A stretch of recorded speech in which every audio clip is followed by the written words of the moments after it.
யார் பணமோ சார் நம்ம எடுத்து நம்ம என்ன சார் அவங்க என்ன கஷ்டத்துக்கு வச்சுருக்காங்களோ பாவம். அந்த எங்களை பார்த்த உடனே இன்றைக்கி அந்த பணத்தை தொலைச்சி ஒரு முகத்தில் வந்து இந்த மாதிரி லைட்டு பிரைட்டாக அடிக்கிற மாதிரி இருந்துச்சு. அது வரைக்கும் அவர் ரொம்ப அப்செட்டாக இருந்தார். அந்த கையில் இருக்கிற பையை பார்த்த உடனே அவங்க மனைவி வேறு கூட இருந்தாங்க. அவங்க 2 பேரும் அழுகுறாங்க. எங்களை பார்த்த உடனே அவங்க முகத்தில் ஒரு சிரிப்பு வந்தது. அதை பார்க்கறது எவ்வளோ சந்தோஷமாக இருந்தது தெரியல. அதை நம்ம எடுத்துகிட்டு போயிட்டு நம்ம இது பண்ணாக்கா நம்ம ஒரு சோறு துண்ணா கூட அது ஊற்றிட்டே இருக்கும், உள்ளுக்குள்ளேயே ஊற்றிட்டே இருக்கும். சென்னை தியாகராய நகரில் சாலையில் கிடந்த சுமார் 50 லட்சம் ரூபாய் மதிப்பிலான 45 சவரன் நகையை கண்டெடுத்த பெண் தூய்மை பணியாளர் அதனை போலீஸ் மூலம் உரியவரிடம் ஒப்படைத்தார். முப்பாத்தம்மன் கோவில் தெருவில் தூய்மை பணியில் ஈடுபட்டிருந்த பத்மா என்ற அந்த பெண் நகைகளை உடனடியாக பாண்டிபசார் காவல் நிலையத்தில் ஒப்படைத்தார். நகைகளை காணவில்லை என புகார் அளித்திருந்த ரமேஷ் என்பவரை தொடர்பு கொண்ட போலீசார் ஆவணங்களை சரிபார்த்து அவரிடம் அவற்றை ஒப்படைத்தனர். பத்மாவுக்கு போலீசார் பாராட்டும், ரமேஷ் நன்றியும் தெரிவித்தார். சார், என் பேர் பத்மா. நான் சுமித் கம்பெனியில் வேலை செய்கிறேன். காலையில் 5:30 மணிக்கு வேலைக்கு போவேன். வேலை முடித்தேன். ஒரு 1:50க்கு நாங்கள் டூல்ஸ் எல்லாம் வைக்கிற இடத்துக்கு வந்தேன். அங்கே ஒரு கவர் இருந்தது, குப்பை கவர். அங்காட்டி நெச்சு எடுத்துகிட்டு வந்து நான் பின்னில் போடலான்னு வந்தேன். வரும்போது பிரித்து பார்த்தா அது நகையாக இருந்தது. சரி, எங்கள் ஆஃபீஸ்க்கு வரத்துக்கு 2 மணி ஆகும். நான் 2:10க்கு போனேன் ஆஃபீஸ்க்கு. அது வரைக்கும் நகையை நான் கையில் தான் வச்சுட்டு இருந்தேன்.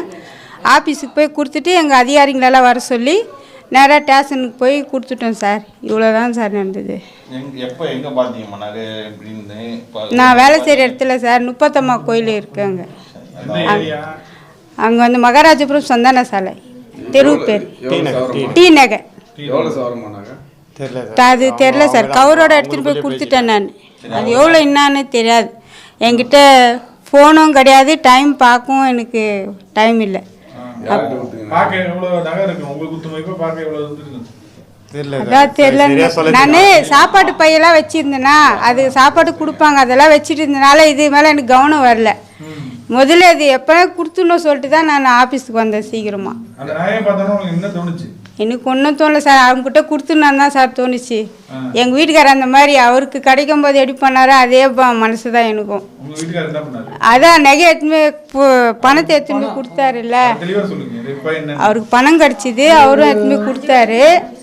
அதனால் நம்மளுக்கும் அந்த எண்ணம் வந்தது சார். எனக்கும் நம்ம கொடுத்துடலாம். அவரும் சொல்லிக்கிறார், இது மாதிரி கிடச்சா கொடுத்துட்டே இருக்கணும் அப்படின்னு சொல்லி வச்சுக்கிறார்.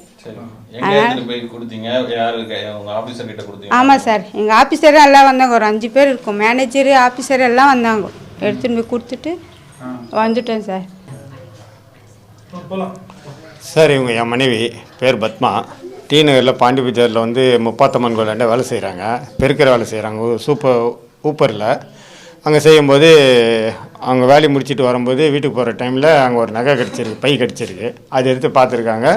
நகை மாதிரி தெரிஞ்சிருக்கு. நான் தான் கூப்பிட்டு வரேன் வீட்டுக்கு இவங்கள.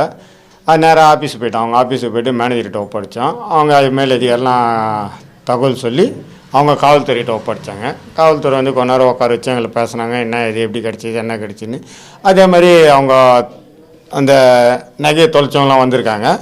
அவங்கக்கிட்ட எங்களை பேசி உட்கார வச்சு நீங்கள் போங்க சார், இவங்ககிட்ட கொடுத்துட்றோம் அப்படின்னு சொல்லிட்டு அனுப்பிச்சி விட்டோம். நான் இதுக்கு முன்னாடி 2022 வந்து பீச் ரோட்டில் சவாரி ஓட்டிகிட்டு வந்தேன். சவாரியில் எம்டியாக தான் வந்துட்டு இருக்கேன். எம்டியாக வந்துட்டு இருக்கும்போது ரோட்டில் ஒரு கருப்பு கலர் கவர் ஒன்று கிடச்சிது. என்னடா கவராக இருக்கேன், மேலே பார்க்கோன்னே எது வீழ்ந்த உடனே அதில் ரூபா நோட்டு வெளியே தெரியுது. சரி, அனாதையாக கிடைக்குது சொல்லி ரோட்டில் சொல்லி எடுத்துகிட்டு போயிட்டு லைட் ஹவுஸ் போலீஸ் ஸ்டேஷனில் சரண்டர் பண்ணேன். அவங்க என்ன பண்ணாங்க, அந்த அதிகாரி வந்து கமிஷனர்கிட்ட சரண்டர் பண்ணாங்க.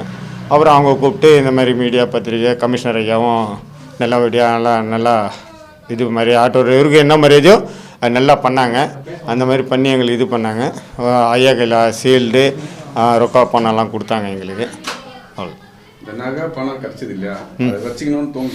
யார் பணமோ சார் நம்ம எடுத்து நம்ம என்ன சார் அவங்க என்ன கஷ்டத்துக்கு வச்சுருக்காங்களோ பாவம். அந்த எங்களை பார்த்த உடனே இன்றைக்கி அந்த பணத்தை தொலைச்சி ஒரு முகத்தில் வந்து இந்த மாதிரி லைட்டு பிரைட்டாக அடிக்கிற மாதிரி இருந்துச்சு. அது வரைக்கும் அவர் ரொம்ப அப்செட்டாக இருந்தார்.